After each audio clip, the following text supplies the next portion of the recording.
आदाब। 22 रजब का दिन और कुंडे की नियाज की बात, ये मंजर तो हम सबके लिए जाना पहचाना है। मिट्टी के बर्तनों में खीर और पूरी। लेकिन क्या कभी सोचा है कि इस रस्म के पीछे का असल मतलब क्या है? चलिए आज इसी परंपरा की गहराइयों में उतरते हैं। तो इस परंपरा को ठीक से समझने के लिए सबसे पहले ये देखना होगा कि इसमें आखिर होता क्या है। देखिए, इस रस्म में कुछ खास चीजें शामिल हैं। मिट्टी के नए बर्तन होते हैं जिनको कुंडे कहते हैं। फिर उनमें मीठी पूड़ी और खीर रखी जाती है और फातिहा पढ़ी जाती है, मतलब दुआ की जाती है।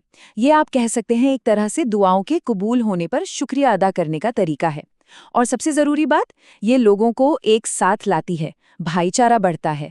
और हाँ, ये सिर्फ भारत या पाकिस्तान की बात नहीं है, दुनिया के कई हिस्सों में लोग इसे मनाते हैं। अच्छा, तो ये तो हो गई रस्म की बात। लेकिन सवाल ये है कि ये नियाज आखिर किसके लिए जाती है? ये नियाज इस्लाम की एक बहुत ही अहम शख्सियत को समर्पित है। ये नियाज इस्लाम के छठे इमाम जाफर सादिक अलैहिस्सलाम की याद में की जाती है। उन्हें अल सादिक का लक़ब मिला था, जिसका मतलब है सच बोलने वाला या द ट्रूथफुल।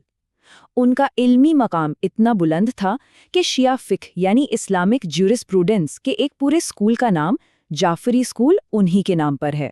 लेकिन उन्हें इतना अजीम क्यों माना जाता है? उनकी इतनी इज्जत क्यों है?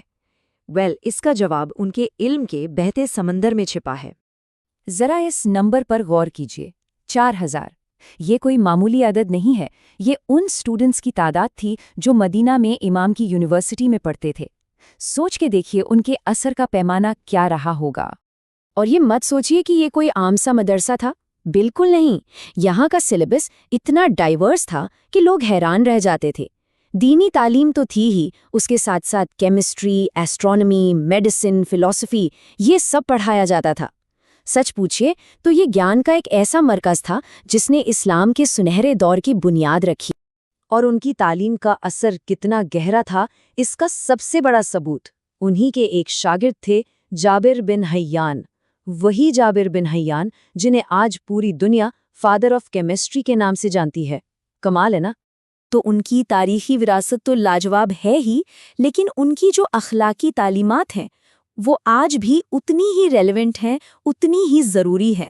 जैसे उनकी ये सीख, जो शख्स अपने गुस्से पर काबू पा लेता है, अल्लाह उसकी कमियों को ढांप देता है।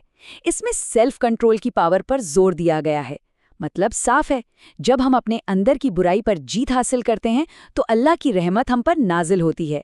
ये अपने आप पर कंट्रोल हासिल करने का एक बहुत गहरा पैगाम है। या फिर ये बात देखिए, अपने भाई के लिए 70 बहाने तलाश करो, और अगर कोई बहाना न मिले तो कहो कि शायद उसका कोई ऐसा कारण होगा जिसे मैं नहीं जानता। वाह, क्या जबरदस्त सबक है हमदर्दी और रहमदिली का। ये हमें सिखाता है कि किसी को जज करने से पहले उसके बारे में अच्छा सोचो, हमेशा। ये याद दिलाता है कि हर कहानी का एक दूसरा पहलू भी हो सकता है जो हमें शायद ना पता हो। सिर्फ नसीहतें ही नहीं, उन्होंने अपने मानने वालों को मुश्किलों से निकलने के लिए प्रैक्टिकल स्पिरिचुअल तरीके भी बताए। उन्होंने सिखाया कि जब भी कोई बड़ी परेशानी आ पड़े तो एक खास दुआ और तस्बीह-ए-जनाबे सैयदा पढ़ना हर दुख का इलाज बन सकता है। तो अब तक हमने रस्म को समझा, इमाम की शख्सियत को जाना और उनकी तालीमात पर गौर किया। चलिए अब इन सारे धागों को एक साथ जोड़ते हैं और देखते हैं कि नियाज का असली मतलब आखिर है क्या। तो यहाँ एक बहुत अहम सवाल सामने आता है, क्या नियाज सिर्फ खीर पूड़ी बांटने तक ही है, या इसका कोई और इससे भी गहरा मतलब है? तो फिर असली नियाज है क्या? देखिए, ये सिर्फ खाना खिलाने की रस्म नहीं है। सच्ची नियाज तो ये है कि इमाम की किसी एक तालीम को, किसी एक अच्छी बात को अपनी जिंदगी का हिस्सा बना लिया जाए, चाहे वो सच बोलना हो, वक्त की पाबंदी हो या गरीबों की मदद करना। जब हम उनकी किरदार की खूबियों को अपनाते हैं ना, तब हम असल मायनों में उन्हें खिराज अकीदत पेश करते हैं। तो अगली बार जब 22 रजब आए तो इस सवाल पर जरूर सोचिएगा, इस साल मेरी असली नियाज क्या होगी।